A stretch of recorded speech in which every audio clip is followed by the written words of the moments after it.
Bismillahirrahmanirrahim. Assalamualaikum warahmatullahi wabarakatuh. Masih dari Padang, Sumatera Barat, masih dalam acara Napak Tilas Gontor di Ranah Minang, dan hari ini kita akan napak tilas perjalanan Trimurti Pondok Modern Darussalam Gontor. Yang pertama itu adalah napak tilas ke perguruan Thawalib, di mana Kiai Haji Imam Zarkasi, salah satu Trimurti, pernah belajar di sana. Dan yang kedua adalah napak tilas ke Payakumbuh, makam dari Ibu Hajah Robiah, istri dari Kiai Haji Zainuddin Fanani. Dan kali ini, pada video kali ini adalah kita akan napak tilas ke pesantren Thawalib, perguruan Thawalib di Padang Panjang, di mana Kiai Haji Imam Zarkasi pernah belajar dan mengajar di sana. Menarik sekali bukan? Simak videonya, kisahnya bagaimana perjalanan belajar dan mengajar Kiai Haji Imam Zarkasi di Ranah Minang. Acara diawali dengan pelepasan oleh Gubernur Sumatera Barat H. Mahyaldi dari depan kantor gubernur. Perjalanan dilakukan menggunakan 3 bus besar dan 3 bus sedan. Perjalanan sekitar 2 jam melewati tol baru Sumatera Barat dan akhirnya sampailah di pintu gerbang perguruan Thawalib Padang Panjang.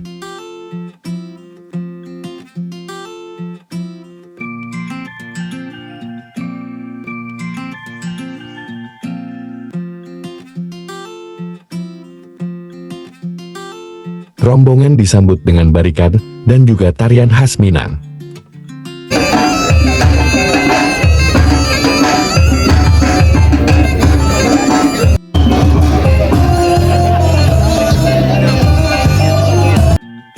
Acara dilanjutkan dengan peresmian Galeri Thawalib yang menampilkan tokoh-tokoh alumni Thawalib Padang Panjang, termasuk KH Imam Zarkasi, pendiri Pondok Modern Darussalam Gontor.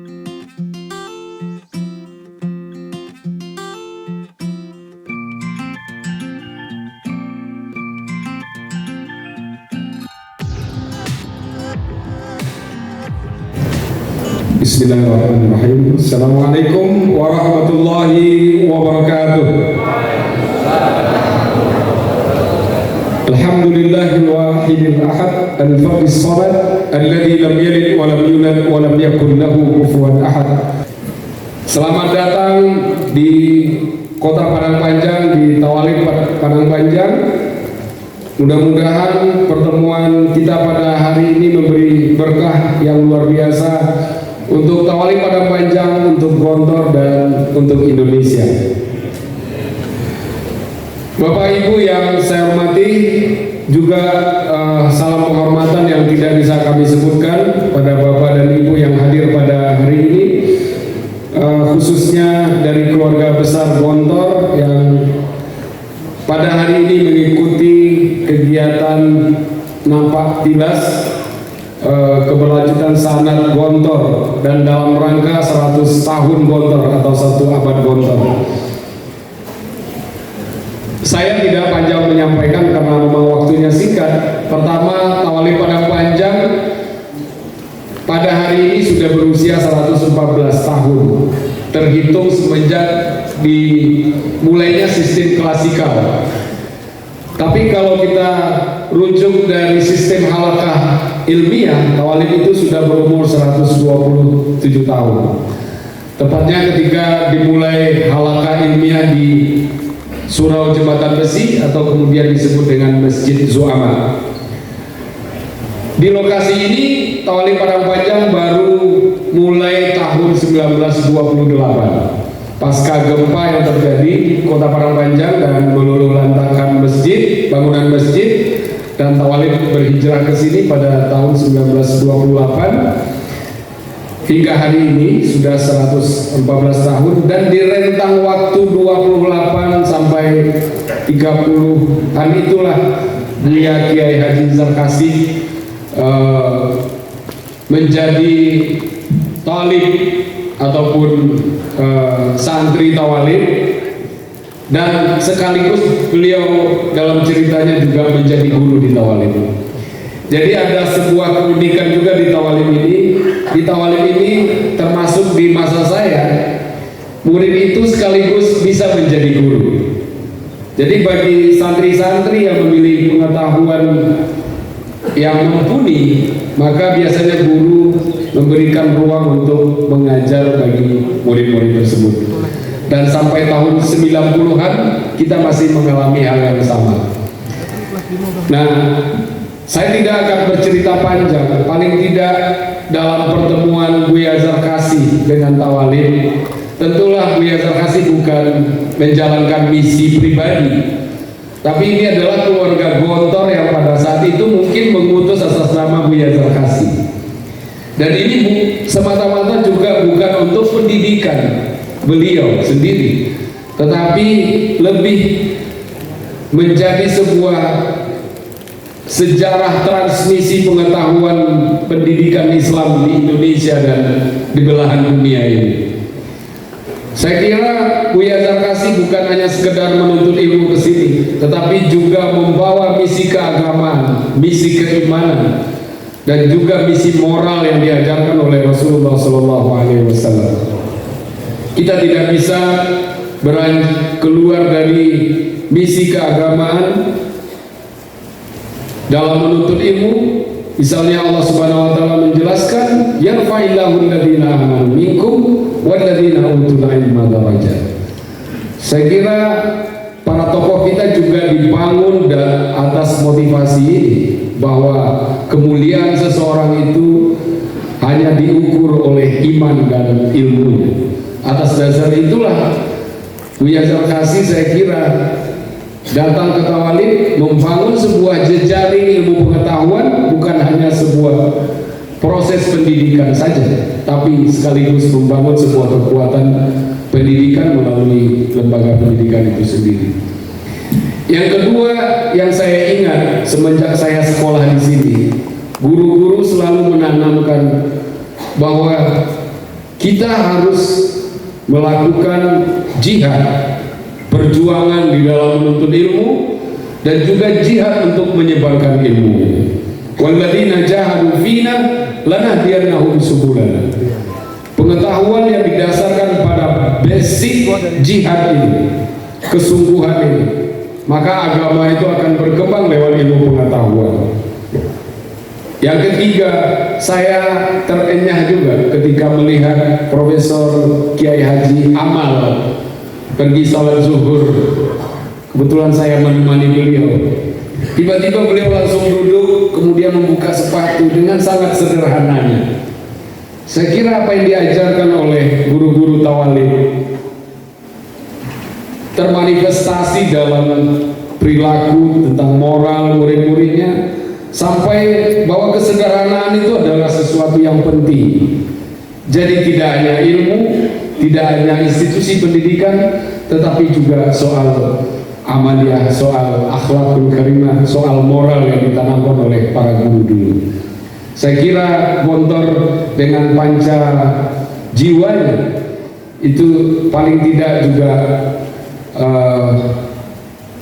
diambil atau merujuk kepada guru-guru yang ada di Tawalib juga. Paling tidak ada sebahagian itu yang mereka rujuk. Mungkin itu saja yang bisa saya sampaikan pada kesempatan ini mengenai waktu, dan terima kasih atas kunjungannya Bapak Ibu dari keluarga besar Gontor. Ini sangat membahagiakan kami, sangat membanggakan kami, karena ini juga bahagian dari sunnah Rasulullah SAW, bahwa bersilaturahmi itu adalah rahmat, dan mukmin itu adalah yashuddu ba'duhum ba'da. Orang mukmin itu bersaudara, dan orang yang bersaudara itu menguatkan satuan dengan yang lainnya. Terima kasih, mohon maaf. Billahi taufiq wal hidayah. Assalamualaikum warahmatullahi wabarakatuh. Dilanjutkan dengan sambutan oleh pembina Yayasan Perguruan Tawalib. Puji dan syukur marilah kita panjatkan kehadirat Allah Subhanahu wa Ta'ala. Karena berkat rahmat dan karunia-Nya kita telah dapat dipertemukan oleh Allah dalam rangka mempererat dan meningkatkan silaturahim. Kami atas nama pembina sekaligus perguruan di Yayasan Perguruan Tawalib Padang Panjang menyampaikan selamat datang atas telah berkenannya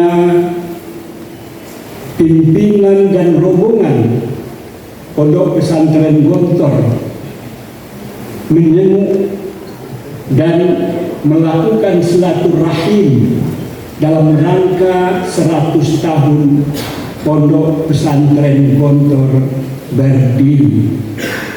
Sebagaimana di dalam judul pertemuan kita pada hari ini adalah Napaktilas Gontor di Bumi Minang.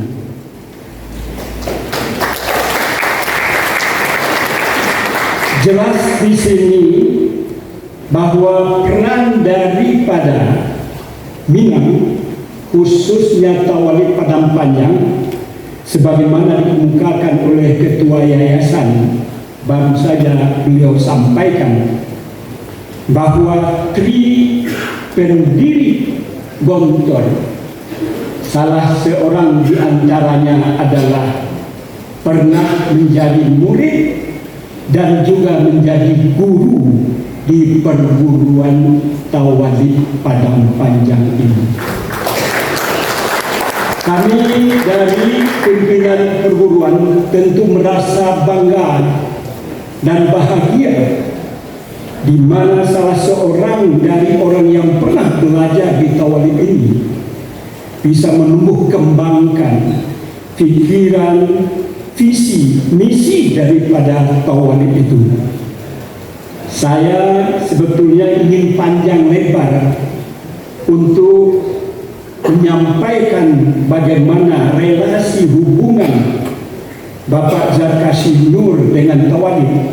Berhubung pelaksanaan kegiatan ini tertunda, tentu saya akan berupaya untuk sesingkat-singkatnya menyampaikan beberapa hal penting dalam rangka silaturahim ini. 2 tahun yang lewat, anak dari Syekh ataupun pendiri Pondok Pesantren Ahmad Zarkasih Nur, yang kebetulan juga saya hadir, beliau datang keluarga besar 2 tahun yang lewat, yang juga ketika itu juga dihadiri oleh pimpinan rombongan yang beliau adalah juga rektor Universitas Darussalam Gontor. Kami merasa tersanjung, kami merasa terobsesi ketika itu. Ada di antara keluarga anak beliau itu yang sebetulnya tidak memungkinkan datang, dengan ditandu pakai kursi roda. Dalam rangka apa? Adalah dalam rangka ingin merajut, dalam rangka ingin mengetahui di mana betul orang tua dari pendiri pondok pesantren itu belajar. Dari beberapa buku yang saya baca, beliau tidak hanya sebagai murid dan guru, tetapi juga pernah menjadi direktur. Tentu kepada para akademisi saya mohon tolong itu ditelaah supaya lebih akurat informasi yang saya sampaikan itu.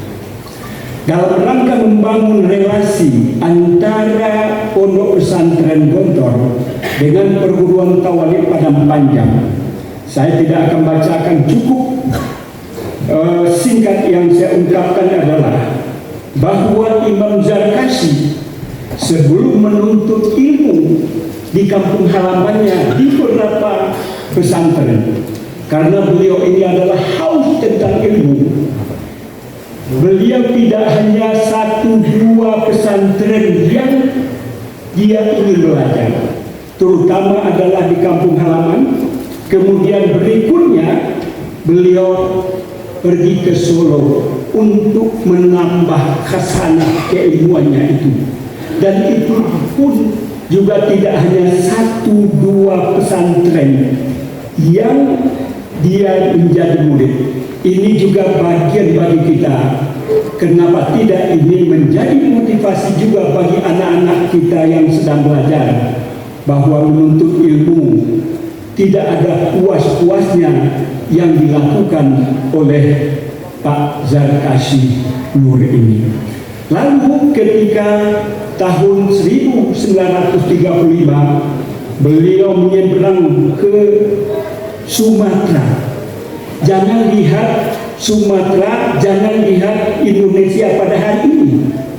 Tahun 1935 dari Gontor lalu ke Solo, kemudian menapak ke pinggir dari Pulau Jawa, menyeberang ke Sumatera, dan beliau tahu di mana pondok pesantren modern yang bisa menambah sangat dari Kiai Haji Zarkashi Nur itu. Betapa luar biasanya Pak Zarkashi Nur. Tentu ini menjadi pembelajaran, bisa menjadi motivasi kita untuk meningkatkan keilmuan kita masing-masing. Oleh karena itu, beliau Kiai Haji Abdullah Syukri Zarkashi dalam bukunya Gontor dan Pembaharuan Pendidikan Pesantren yang diterbitkan pada tahun 2005 menyatakan pendirian pondok modern Gontor, kata beliau, terinspirasi dari gagasan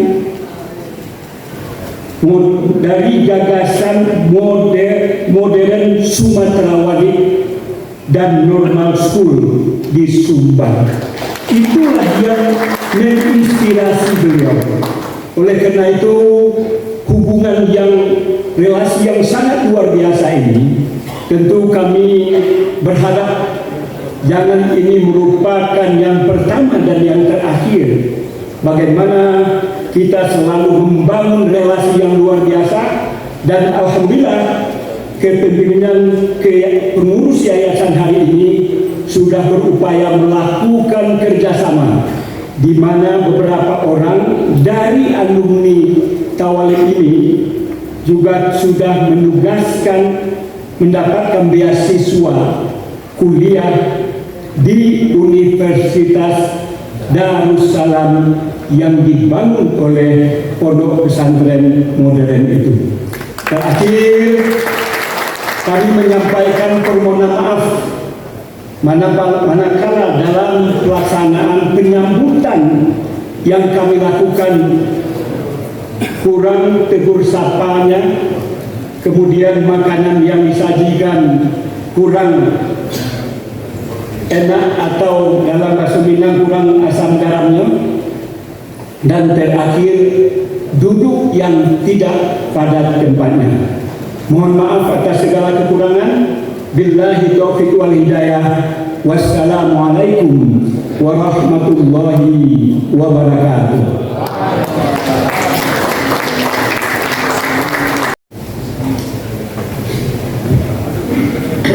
Bismillahirrahmanirrahim. Yang kami hormati Bapak Pimpinan Yayasan Sumatera Tawalib, Perguruan Tawalib, Dr. Kuspardi Gaus. Yang terhormat Ketua Yayasan Profesor Dr. Andor, Bapak Gubernur atau yang mewakili, Bapak Kakanwil atau yang mewakili, Bapak Wali Kota Padang Panjang atau yang mewakili, Ketua Kementerian Agama Kota Padang Panjang, serta para pimpinan Pondok Pesantren se-Padang Panjang dan seluruh peserta Kongres Konferensi Wakaf Internasional, serta para hadirin sekalian. Assalamualaikum warahmatullahi wabarakatuh. Alhamdulillah, alhamdulillah, jadi ba'atsa fil ummiyina rasulan minhum yatlu 'alaihim ayatihi wa yuzakkihim wa yu'allimuhum al-kitaba wal hikmah wa in kanu min qablu lafi dhalalin mubin. Asyhadu an la ilaha illallah wa asyhadu anna Muhammadan abduhu wa rasuluhu, amma ba'du. Pertama saya ingin perkenalkan diri saya. Saya adalah putra ke-9 dari Kiai Haji Imam Zarkashi. Sekaligus saya ketua panitia 100 tahun. Jadi ini acara adalah bagian dari acara 100 tahun Pondok Gede Darussalam Gontor. Sekaligus sebagai rektor di mana kader-kader perguruan tawalib belajar. Ada 8 kader Pak kalau tidak salah sedang berdoa. 9 kader yang sedang belajar di Universitas Darussalam Gontor. Kemudian saya mewakili para pimpinan karena beliau berhalangan. Sebelumnya berada di Kota Padang tetapi harus meninggalkan Kota Padang. Selain itu saya ingin perkenalkan juga rombongan yang datang pada hari ini. Pertama, kami dari anggota Badan Wakaf yang hadir bersama kita adalah Profesor Dr. Kusnan Baifanani. Mohon berdiri. Baik. Yang kedua, Profesor Dr. Platun Mukhtar.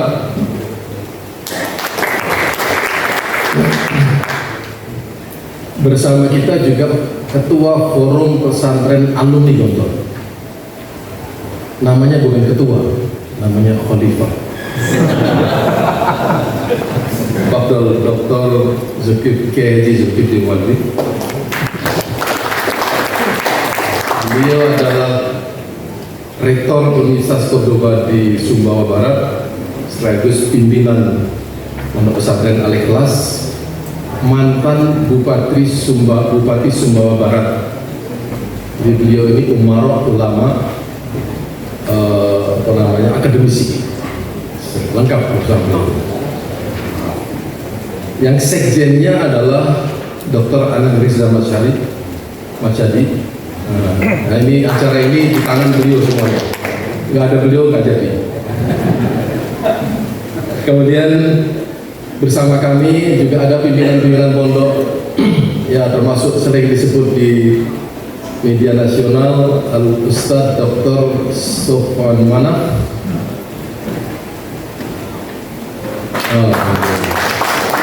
Ini pimpinan Pondok Pesantren Darun Najah Jakarta. Ada lagi Pondok Pesantren Darul Qalam Gintung ada? Oh tidak ada. Al-Adhar. Ya, kalau disebut satu persatu waktunya habis. Banyak sekali. Ini semuanya yang ikut adalah pimpinan Pondok Pesantren. Ada yang dari Jawa naik mobil Pak ke Padang. Itu menapak tilas mengenang kesulitan orang bagaimana dulu ke Padang tidak naik mobil, tapi naik truk, naik kapal, naik kuda dan seterusnya. Sekarang masih lebih enak daripada zaman dahulu. Bapak Ibu sekalian, saya ingin sedikit setback pada sejarah. Jadi ceritanya bagaimana Gontor berdiri. Suatu ketika ada Kongres Umat Islam yang diadakan di Indonesia disebabkan oleh jatuhnya khilafah Turki Utsmani. Semua orang berbicara siapa yang akan menggantikan Khalifah Utsmaniyah. Saudi Arabia membuat kongres, Mesir juga membuat kongres. Akhirnya itu menjadi pembicaraan di Indonesia. Saya langsung aja kongres yang kelima, yang keempat diadakan di Yogyakarta, membicarakan siapa yang akan mendatangi kongres atas utusan King Saud, Raja Saud yang pada waktu itu baru menguasai Jazirah Arab. Di dalam pembicaraan itu terdapat sebuah tema siapa yang akan diutus. Kriteria yang muncul adalah seorang yang harus bisa bahasa Arab dan bahasa Inggris.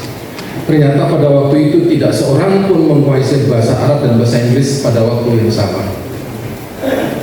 Kemudian salah seorang kiai dari sebuah pesantren mengusulkan kalau nanti akan pergi ke Mekah supaya ada pembicaraan dengan Raja Saud agar madhab-madhab di dalam Islam diberi kebebasan ketika mereka berada di Timur Tengah.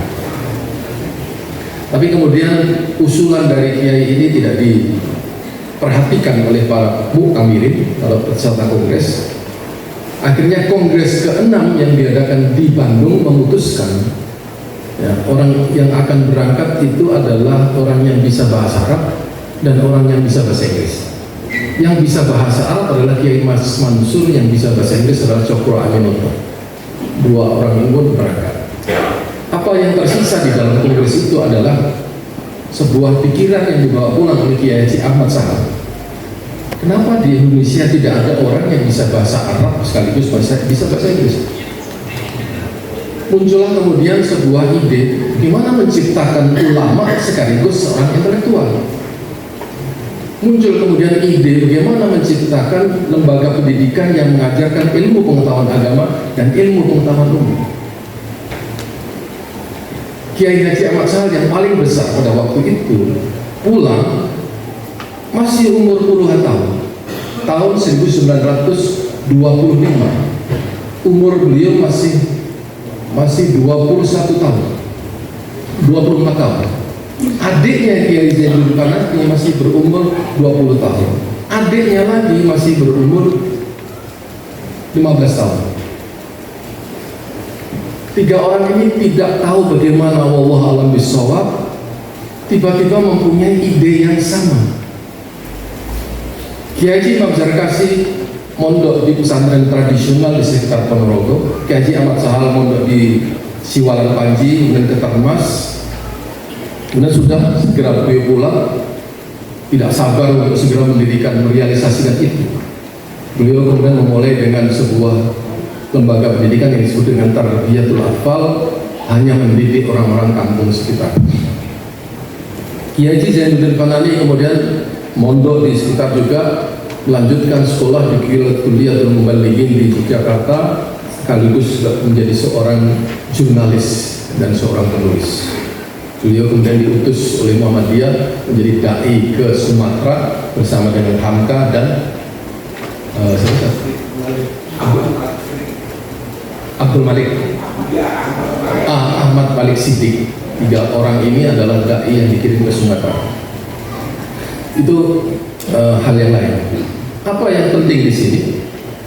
Kiai Haji Imam Zarkasi waktu belajar di Solo, beliau belajar di pesantren Jamsaren dan Mambaul Ulum.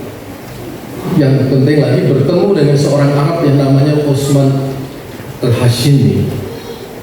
Beliau adalah seorang Arab, pejuang, politisi yang dibuang oleh Tunis karena ada penjajahan Prancis.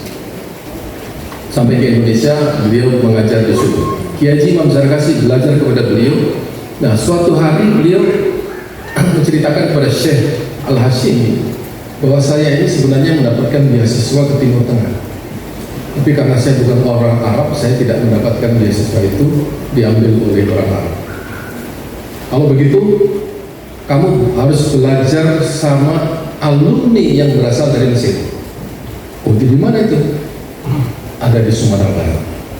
Maka pergilah beliau ke Sumatera Barat, karena di sini adalah tempat pembaharuan pendidikan di Indonesia, di mana tokoh-tokohnya adalah alumni-alumni dari Al-Azhar, alumni dari Darul Ulum dan sebagainya.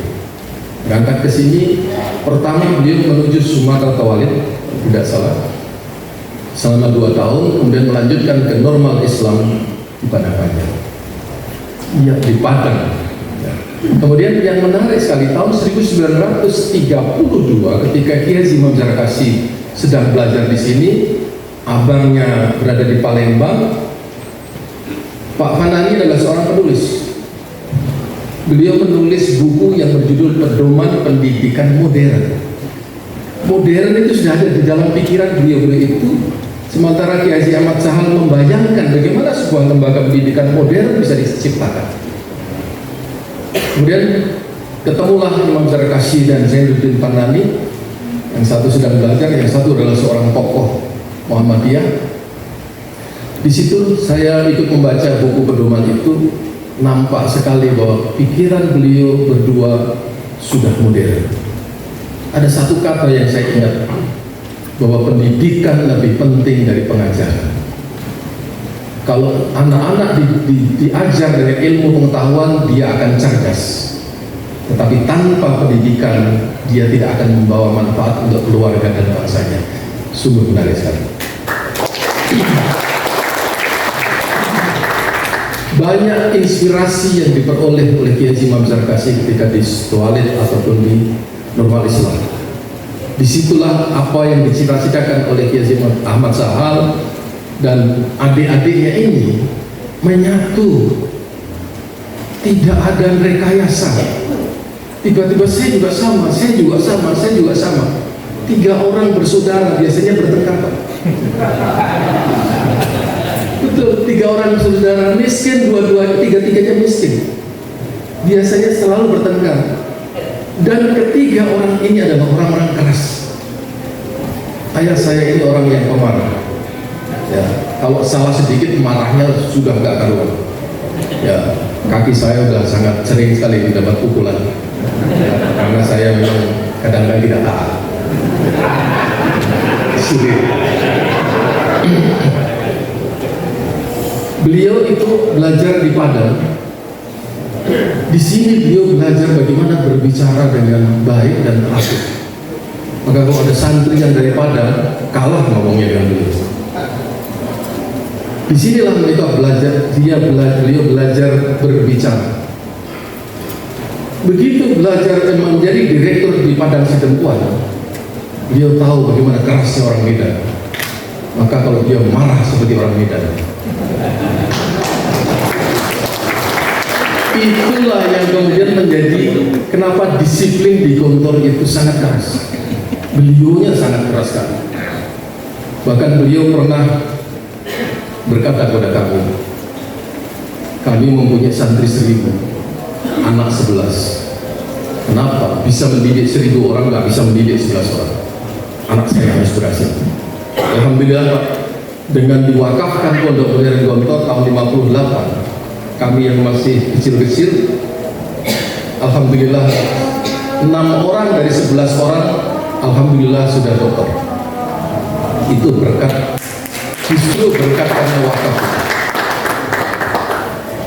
Ini jadi Bapak-Bapak sekalian, para kiai yang dulu pernah belajar di Gontor pasti masih ingat dengan buku yang ditulis oleh Abdul Hamid Hakim. Buku apa itu? Uqoranatul Adil. Putri beliau ada di sini. Mana Bu?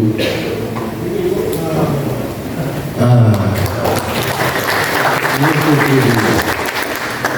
Ya, mudah-mudahan pahala ilmu yang diberikan kepada kita mengalir kepada keluarga. Ya, ini sejarah hidup, saksi hidup.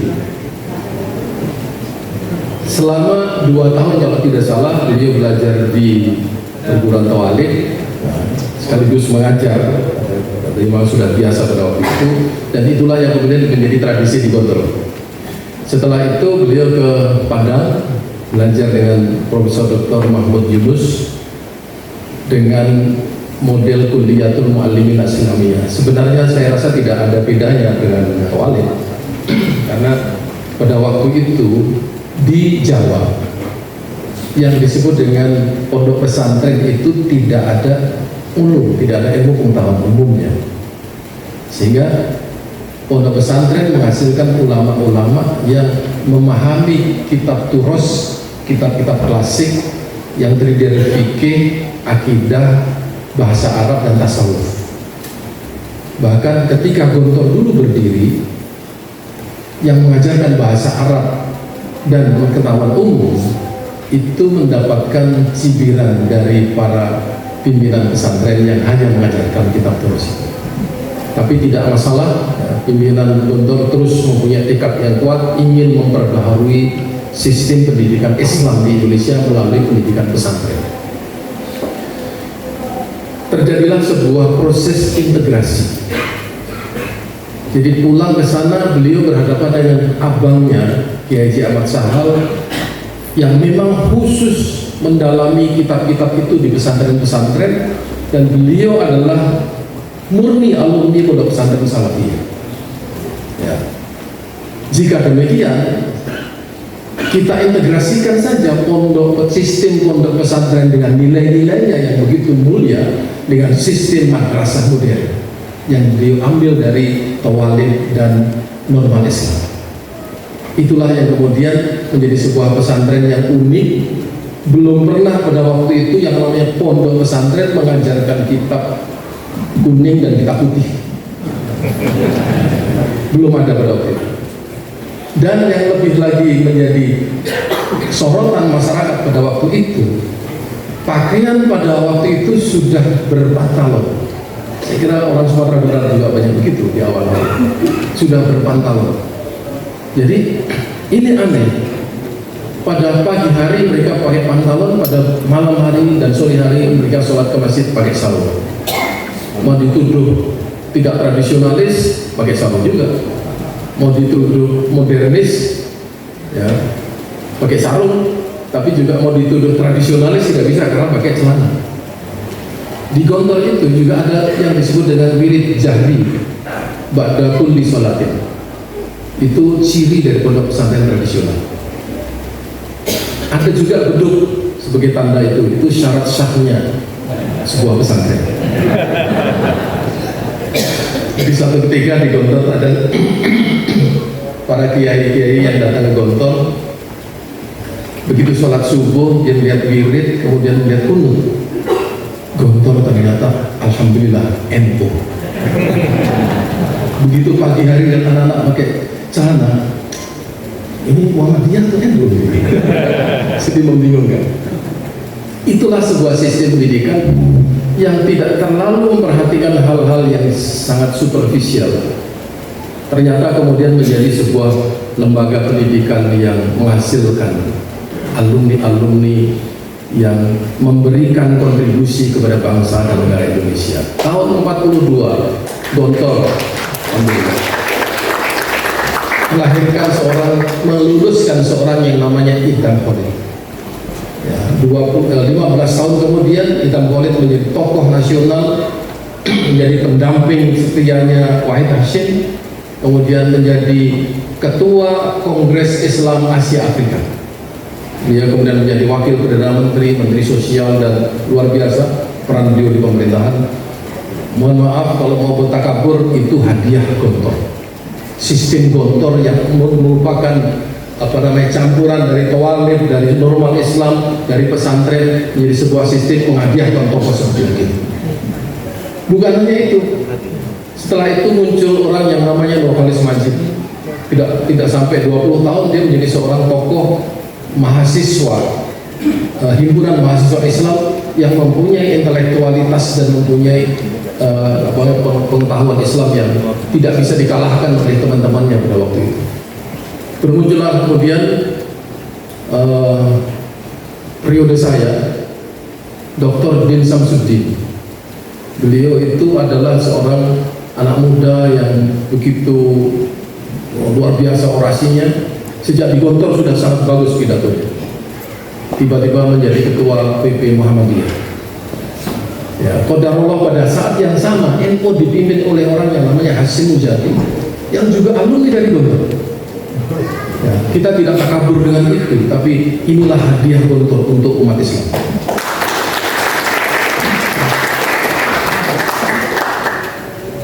Selain itu kalau orang mau berpikir politik ya gitulah. Ada wakil menteri luar negeri Abdurrahman Fahir, itu marhalah saya dengan Pak Zul. Kemudian ada lagi Maftuh Basuni, menteri agama, disusul lagi oleh Luqmanul Hakim Saifuddin sebagai menteri agama yang selanjutnya. Di Aceh ada Bupati Wali Kota Sabang, alumni dari Gontor. Beliau menjadi Bupati Sumbawa Barat. Kemudian di di Kalimantan Selatan ada wali kota dari Gontor. Dan yang tidak kalah pentingnya, sudah ada 400 alumni Gontor yang mendirikan pesantren dengan sistem yang sama dengan Gontor.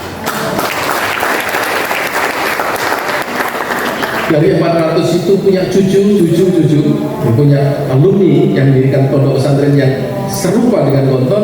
Jumlahnya di total sekarang sudah 1.200 pesantren sistem. Mudah-mudahan ini mengalir pahala juga kepada para pendiri Tawalib dan normal Islam. Inilah rantaian dakwah Islamiyah, inilah rantaian ilmu pengetahuan, dan inilah sebenarnya yang menjadi tradisi di dalam Islam. Kita tidak terlalu concern dengan tradisi politik. Politik itu sebenarnya di dalam Islam tidak akan berdiri kecuali disokong oleh ulama-ulama yang berilmu pengetahuan. Ya. Umaro harus bersandar kepada ulama. Dan pesantren di Indonesia adalah benteng umat Islam, di mana pemerintah secara sadar atau tidak sadar telah mengandalkan ketahanan nasionalnya kepada pesantren-pesantren ini. Dan terbukti memang Gontor yang berdiri tahun 1926 kemudian menjadi modern tahun 1936 berjuang melawan Belanda, berjuang melawan Jepang. Kiai Haji Imam Sarakasi juga menjadi tentara Hizbullah, beliau juga menjadi anggota Masyumi. Kiai Haji Zainuddin Fanani aktif di pemerintahan membantu Soekarno, tapi sekaligus beliau adalah seorang dai Muhammadiyah dan seorang penulis. Ini adalah perjuangan yang perlu dikenang oleh generasi muda sekarang, bahwa apa yang kita lakukan sekecil apapun itu akan membawa dampak terhadap generasi selanjutnya dan selanjutnya. Maka dari itu, man sanna sunnatan hasanah, ya, falahu ajru man ittaba'a man amila bihi. Kalau kita mau membuat sunnah, kebaikan yang kemudian diamalkan oleh generasi selanjutnya, maka dia mendapatkan pahala seperti yang diamalkan oleh generasi selanjutnya. Dan ini adalah contoh.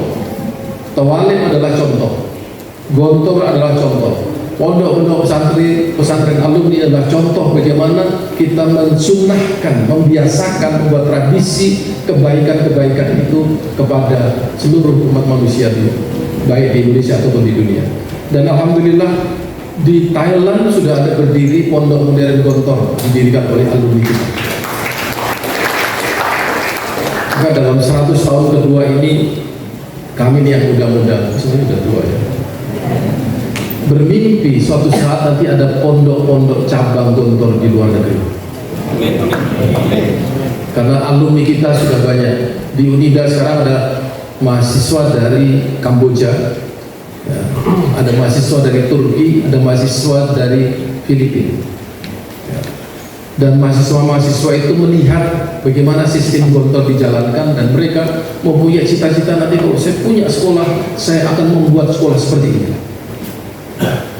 Dan lagi yang penting lagi, mungkin menjadi asas dari itu semuanya adalah bahwa semangat para tiga bersaudara ini untuk mendirikan sebuah sistem pendidikan baru dengan, kalau bahasa Jawa itu mereka mengatakan bondo bahu pikir dan nyawa, betul-betul harta, tenaga, pikiran, nyawa. Ya. 4 hal inilah yang menjadi modal mengapa Gontor bisa berdiri dan bisa bertahan. Kenapa? Karena ini adalah tekad mereka. Apapun yang akan terjadi, saya ingin pondok ini terus berlangsung. Oleh sebab itu tahun 1958 beliau khawatir seandainya nanti dzurriyyah mereka tidak mampu menjalankan pondok ini mati, saya tidak ingin melihat bangkai pondok saya, itu kata Kiai Haji Ahmad Sahar. Akhirnya pondok ini diwakafkan. Beliau merintis, beliau mempunyai tanahnya, beliau kemudian membina sebuah sistem pendidikan baru. Sudah jadi muridnya 1000, diwakafkan. Apa makna diwakafkan? Tidak, setelah diwakafkan tidak ada satupun zuriyah dari pendiri Gontor berhak mewarisi harta pondok modern Gontor, termasuk saya. Ya, biasanya di pondok-pondok pesantren lama, seorang kiai akan mempunyai gus. Gus itulah yang akan pasti menjadi pengganti kiai. Di Gontor tidak ada Gus. Saya tidak disebut Gus. Yang menyebut Gus itu hanya jurnalis. Karena kalau saya tidak disebut Gus, nanti nggak bisa mengalahkan Gus-Gus yang lain yang liberal.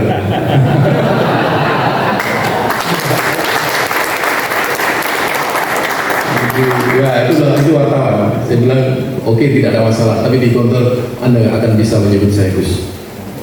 Bahkan ayah saya sendiri mengatakan, kalau kamu memanggil anak saya Gus, kamu yang saya usir. Ini salah seorang pengasuhan. Ya. Kemudian bapak sekalian, mohon maaf, kami ini mempunyai nasab juga sampai ke Sunan Gunung Jati dan nasab ke Sunan Ampel. Orang-orang yang di Tegalsari, Pondok Lama, itu menyebut diri mereka karena turunan dari Mojopahit dan Sunan Ampel dengan kata Raden. Ya, makanya 3 pendiri Gontor ini ketika mewakafkan tanahnya, sebutan itu masih melekat. 3 wakif itu adalah Raden Ahmad Sahal, Raden Zainuddin Fanani, Raden Imam Sarkasi. Setelah itu anak-anaknya tidak boleh disebut Raden. Ya, jangan disebut.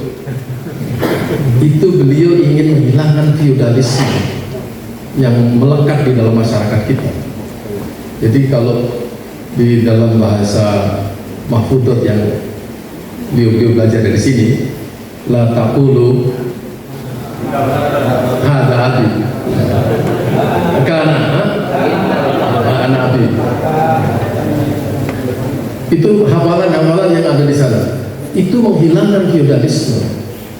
Jadi di Gontor ini tidak ada penghormatan terhadap kiai yang sangat berlebih-lebihan. Penghormatan di Gontor diwujudkan dalam bentuk ketaatan. Kamu kalau menghormati kiai kamu, kerjakan apa yang diperintahkan. Kalau kamu disuruh belajar, ya belajar. Jangan tidur. Tapi karena saking ngantuknya ya terpaksa melanggar perintah. Itu yang disebut dengan Abdul Naum.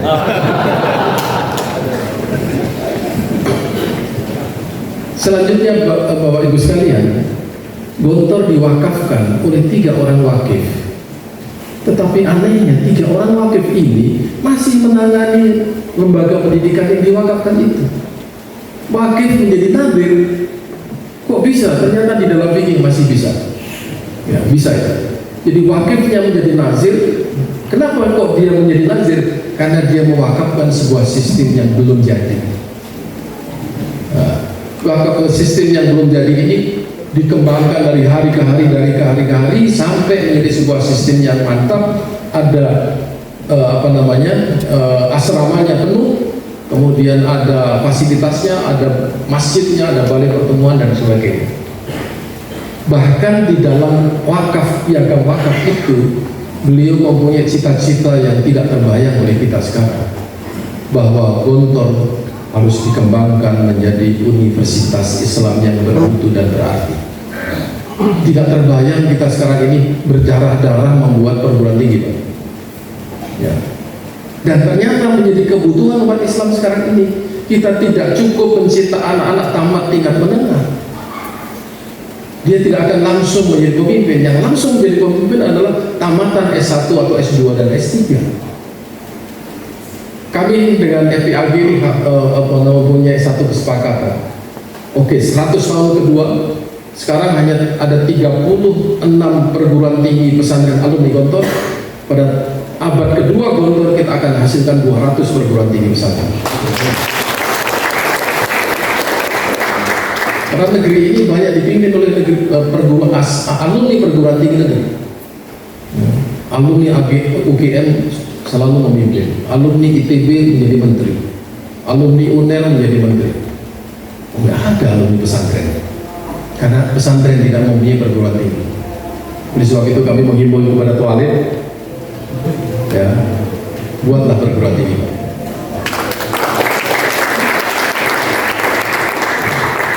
Buat perguruan tinggi.